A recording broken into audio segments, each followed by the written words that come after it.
Hola a todos, bienvenidos a este nuevo análisis. Hoy vamos a hacer algo, una especie de autopsia clínica de un fenómeno súper fascinante, pero a la vez un poco alarmante. Pensemos en esto. Vivimos en la época con mayores comodidades y avances tecnológicos de la historia humana, y sin embargo, la vida moderna se siente cada vez más vacía. Así que es hora de entender exactamente por qué pasa esto. Vale, vamos a meternos de lleno en esto, porque aquí hay una paradoja tremenda. ¿Por qué personas que literalmente tienen todas las ventajas del mundo moderno sienten que a sus vidas les falta un sentido profundo? Hablamos de gente con muchísima formación, profesionales de un éxito brutal que sienten un vacío inmenso, a pesar de tenerlo absolutamente todo sobre el papel. Y para desgranar todo esto, vamos a seguir un modelo clínico muy claro. Primero, la crisis moderna del sentido. Luego veremos la felicidad como macronutrientes. Pasaremos a la trampa del hemisferio izquierdo. Deconstruiremos el sentido profundo. Y por último, veremos cómo romper el llamado bucle de la perdición. Vamos allá. Empezamos con el punto 1, la crisis moderna del sentido y cómo diagnosticar esta epidemia psicogénica. A ver, lo que estamos viendo hoy en día no es un simple bajón emocional generalizado, ¿eh? Es una epidemia psicogénica y además altamente contagiosa. Y esta cronología lo ilustra a la perfección. Si nos fijamos, antes de 2008 los niveles de felicidad eran bastante estables. Pero justo ahí, entre 2008 y 2009, ¡boom!, llega la explosión de los teléfonos inteligentes y las redes sociales. Y se dispara de golpe esa sensación de falta de sentido. Llegamos a 2019, justo antes de la pandemia, y las tasas de depresión y ansiedad ya se habían triplicado. Y bueno, a partir de 2020, con los confinamientos, la cosa se exacerbó por completo. Se crearon unos patrones de aislamiento bestiales que hicieron metástasis en nuestra cultura. Y claro, como resultado directo de estar hiperconectados, ha surgido un sentimiento que se repite muchísimo. Cada vez más jóvenes adultos describen sus vidas como si no fueran reales, como si vivieran en una simulación tipo Matrix. Pensemos en ello. Todo ocurre a través de una pantalla. El trabajo en videollamadas, buscar pareja haciendo de dedo en aplicaciones, mantener amistades a base de likes. Es una vida simulada. Y el gran problema es que la única cosa que es absolutamente imposible de simular es el verdadero sentido de la existencia. Pasamos al segundo bloque. La felicidad como macronutrientes. La anatomía de una vida plena.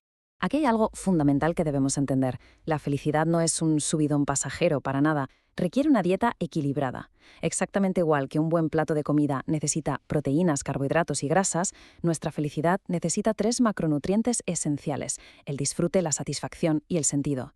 Cuando vemos tanta miseria emocional en la sociedad, básicamente significa que nos falta uno de estos nutrientes. Y resulta que nuestra sociedad moderna se está literalmente muriendo de hambre en la porción del sentido. Ahora, lo que resulta súper interesante de todo esto es lo que llamamos el dilema del triunfador. Pasa muchísimo. Las personas con gran éxito tienden a sobrevalorar la satisfacción. Ya sabemos, ese subidón que da conseguir algo después de sudar la gota gorda. Pero, al centrarse tanto en tachar cosas de la lista de logros, descuidan por completo el disfrutar del momento y el construir un propósito profundo. Muchas veces se prefiere ser excepcional antes que ser simplemente feliz. Sacrificamos nuestra propia realización en el altar del éxito continuo. Y esto nos lleva al punto 3, la trampa del hemisferio izquierdo, o cómo buscar soluciones complicadas para misterios complejos. Para entender qué nos pasa en el cerebro con esta crisis, necesitamos hablar de un concepto clínico, la lateralización hemisférica. Básicamente, la neurociencia nos dice que los dos lados de nuestro cerebro gobiernan parcelas de la vida totalmente distintas, y de hecho, se hacen preguntas súper diferentes. Entender esto es clave para ver por qué vivir pegados a la tecnología y a los algoritmos choca de frente con nuestra realización personal. Aquí vemos un contraste interesantísimo. El hemisferio izquierdo se encarga de los problemas complicados. Responde al cómo y al qué. Es decir, es la parte perfecta para inventar una tostadora o programar inteligencia artificial. Pero el hemisferio derecho, ese es para los misterios complejos. Se pregunta el por qué. Es el que rige la conexión humana auténtica, el sentido de la vida. Y bueno, probablemente también es el responsable de que nos quedemos embobados viendo vídeos de gatos en Internet. ¿Cuál es el error garrafal de la vida moderna? Pues intentar resolver misterios complejos, como el amor o la soledad, usando soluciones tecnológicas que solo sirven para problemas complicados. Y justo ese error es el que nos mete de lleno en el bucle de la perdición. Es un comportamiento donde la cura es peor que la enfermedad. Funciona así. Sentimos soledad, aburrimiento o ansiedad, y nuestro instinto automático es coger el móvil para buscar alivio inmediato. Pero claro, esa pantalla es solo un anestésico súper rápido. A la larga, lo único que hace es multiplicar esa soledad inicial, metiéndonos en una espiral de adicción peligrosísima. Vale, vamos con el punto 4. Deconstruyendo el sentido profundo para reconstruir los cimientos. La simple idea de buscar el sentido de la vida suena abrumadora, ¿verdad? Por eso hay que dividirla en partes más digeribles. El punto crucial es que este sentido se sostiene sobre 3 pilares fundamentales. Primero, la coherencia. Tener un marco mental para entender por qué pasan las cosas. Segundo, el propósito. Entender por qué hacemos lo que hacemos. Y tercero, la relevancia. Sentir que nuestra vida importa dentro de un esquema muchísimo más grande que nosotros mismos.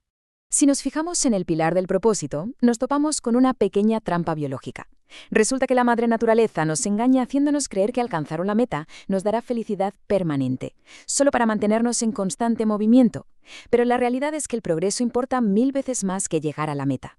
El verdadero propósito requiere tener intención sin apego, es decir, marcar una dirección clara para avanzar, pero sin obsesionarnos con el destino final.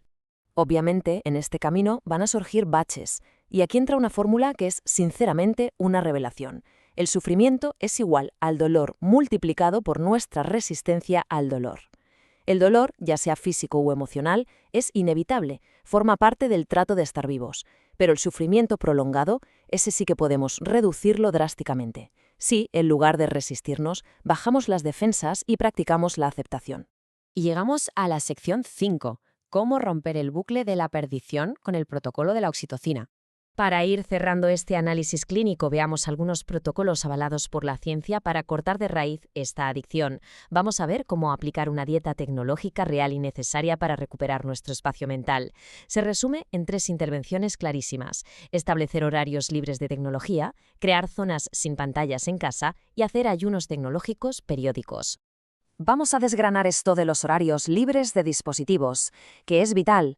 La clave está en alejar las pantallas en 3 momentos: la primera hora de la mañana, la última hora antes de dormir y, sobre todo, durante las comidas. A esto último se le llama el protocolo de la oxitocina. Compartir la mesa sin distracciones, mirándose a los ojos de verdad, es lo que permite que el cerebro libere las hormonas necesarias para reconstruir los vínculos afectivos. Y ojo a este dato biológico que es una locura, el número 3. La evolución ha hecho que las mujeres procesen 3 veces más oxitocina que los hombres, algo ligado a los vínculos ancestrales. ¿Qué nos dice esto? Pues que estar plenamente presentes y mantener el contacto visual que decíamos en el protocolo de la oxitocina no es una simple cortesía, es un ingrediente biológicamente indispensable para que una relación se mantenga sana y verdaderamente conectada. Toda esta necesidad de conexión humana nos lleva a una verdad innegable. Asumir el enorme y a veces aterrador riesgo de entregar el corazón, permitiéndonos también recibir amor de forma libre, es la escotilla de escape definitiva de esta matriz tecnológica simulada. El amor verdadero no es una ecuación complicada que se resuelva con cálculos. Es un misterio complejo ante el cual simplemente tenemos que rendirnos. Y para poder rendirnos nos toca redefinir qué entendemos por descanso auténtico. Porque, seamos sinceros, el verdadero ocio no es tirarse en una tumbona a matar el tiempo haciendo scroll. El ocio que de verdad revitaliza es activo. Es aprender por el simple placer de saber algo nuevo. Es amar invirtiendo tiempo de calidad en conectar con los demás. Y es buscar algún tipo de trascendencia. Son actividades pensadas para encoger un poco el ego y mirar más allá de nosotros mismos. Lo cual nos deja con una pregunta bastante provocadora, ideal para darle una buena vuelta. ¿Es posible que nuestra obsesión por el éxito y nuestras ganas de ser siempre especiales nos estén bloqueando el paso hacia la felicidad? Quizás sea el momento perfecto para plantearnos si ese afán por destacar en absolutamente todo es, paradójicamente, el muro que nos impide encontrar esa paz que tanto buscamos. En fin, muchísimo en lo que pensar. Gracias por acompañarnos en este análisis y hasta la próxima.